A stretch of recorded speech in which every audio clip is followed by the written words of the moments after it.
시청자 여러분 안녕하십니까? 김동수입니다. 우리 대한민국에서요, 공직선거법에 의한 사전선거가 언제부터 시작되었고, 또 부정선거를 하기 위해서 그 공직선거법을 어떻게 개정시켰는가, 발전 단계부터 살펴보도록 하겠습니다. 1단계는요, 선거인 투표 참여를 촉진하기 위한 법을 마련했고요. 그 다음에 2단계는 부재자 투표를 도입했습니다. 3단계는 통합선거인 명부를 활용한 사전투표제도 도입 배경을 만들었고요. 4단계는 재외선거인 등록 신청을 상시적으로 가능하도록 만들었고, 5단계는 부재자 투표 특례 규정을 만들었고, 6단계는 사전투표관리관의 투표 관리에 대한 법을 만들었고요. 7단계는 사전투표의 완성 단계를 만들었습니다. 그러니까 제가 그동안 쭉 연구해 본 결과 2012년 13년도 2014년 초까지 거의 2, 3년 동안에 걸쳐서 이 공직선거법을 개정을 시켰는데요. 자, 그러면 사전투표는 언제부터 했느냐 하는 겁니다. 2014년 6월 4일 6회 지방선거부터 실시를 했습니다. 우리나라 공직선거법 158조 3항에는요, 사전투표할 때 사전투표관리관의 개인 자신의 도장을 찍도록 되어 있습니다. 이것이 공직선거법 158조 3항인데요. 언제 개정되었느냐? 2014년 1월 17일 날 개정이 됐습니다. 그런데 2014년 1월 17일 공직선거 관리 규칙을 만들었어요.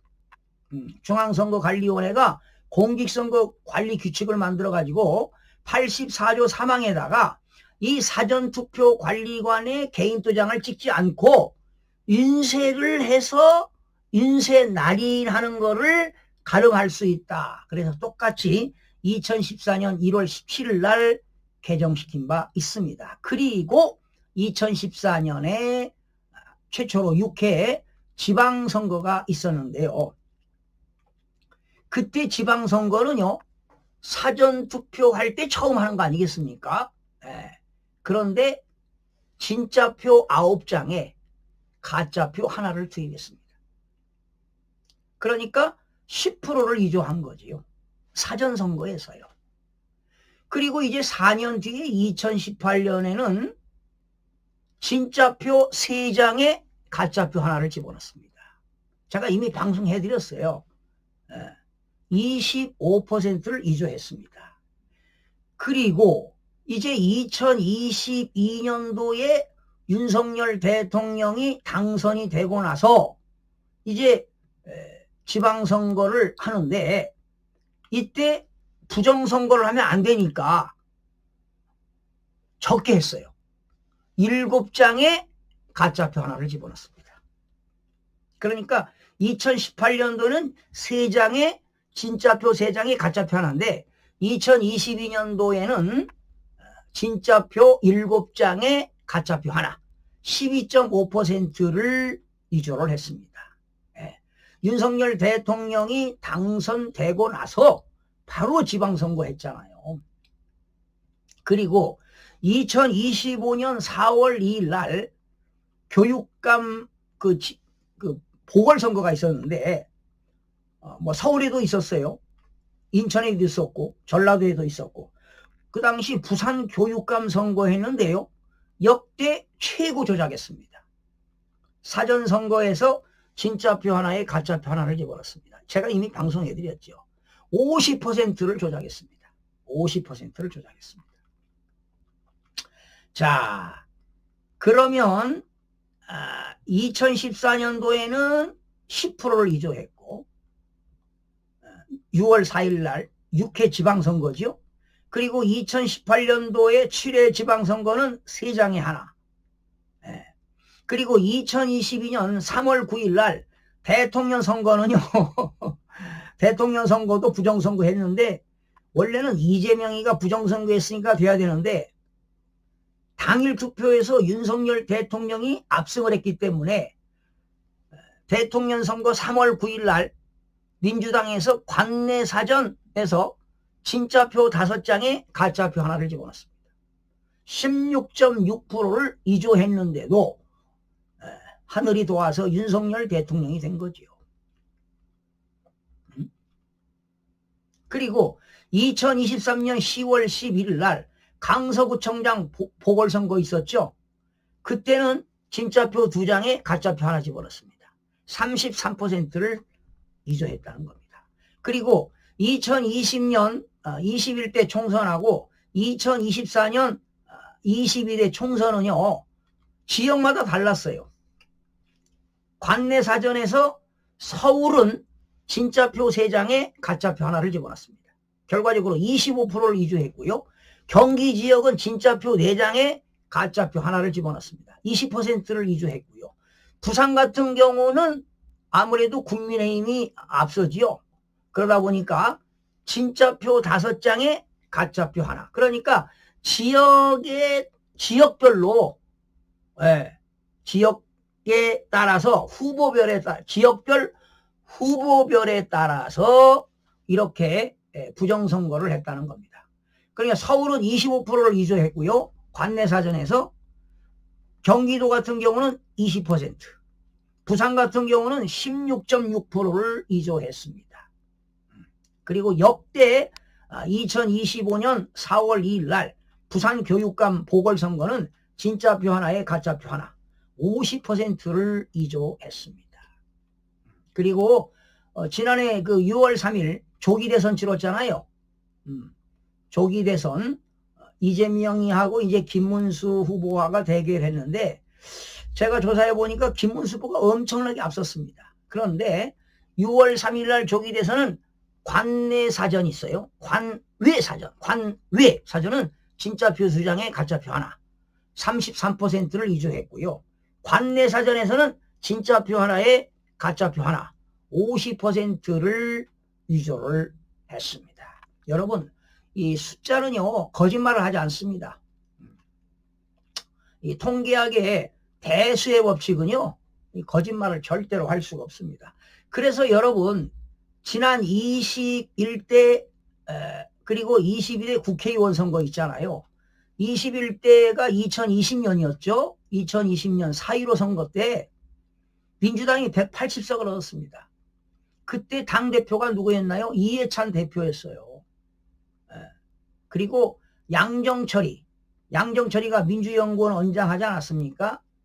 그 이후에 이제 그 전에 김민석이가 했나요? 그리고 양정철이가 미국으로 떠났잖아요. 선거 끝나고.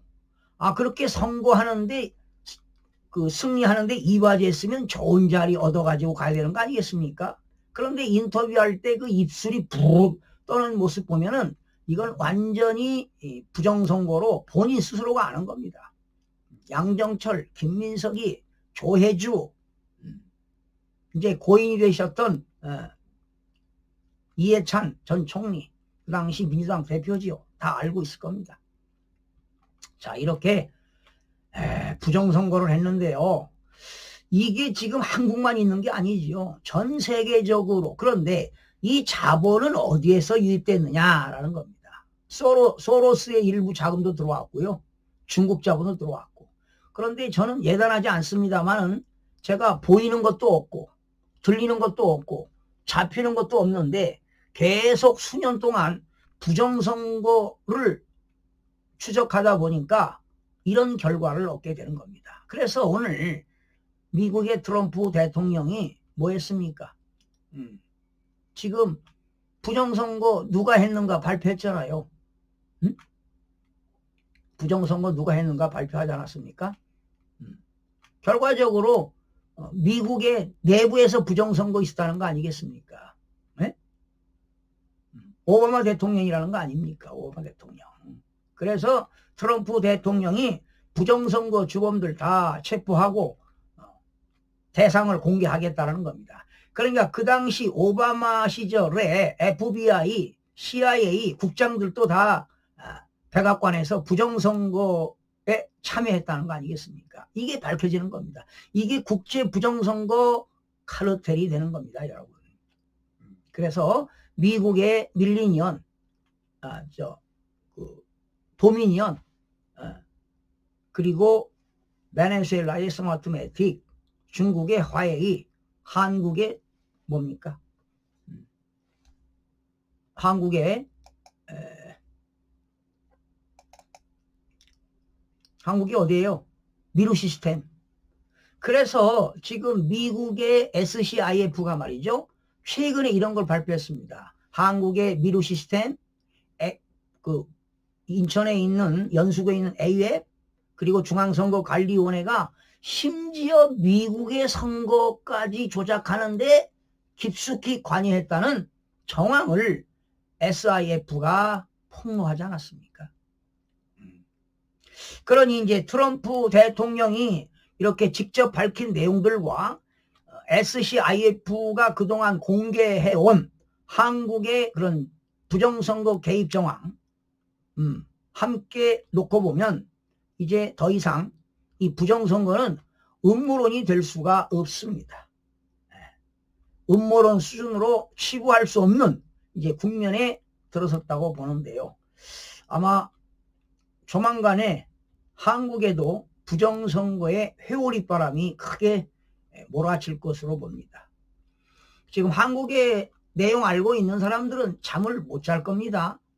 중앙선거관리위원회 노태희 위원장, 사무총장, 또 정치인들, 이 내용을 알고 있는 사람들 아마 밤잠 못 잘 겁니다. 그러니까 결과적으로 죄짓고는 못 산다는 거 아니겠습니까? 반드시 부정선거 진실규명이 밝혀질 겁니다.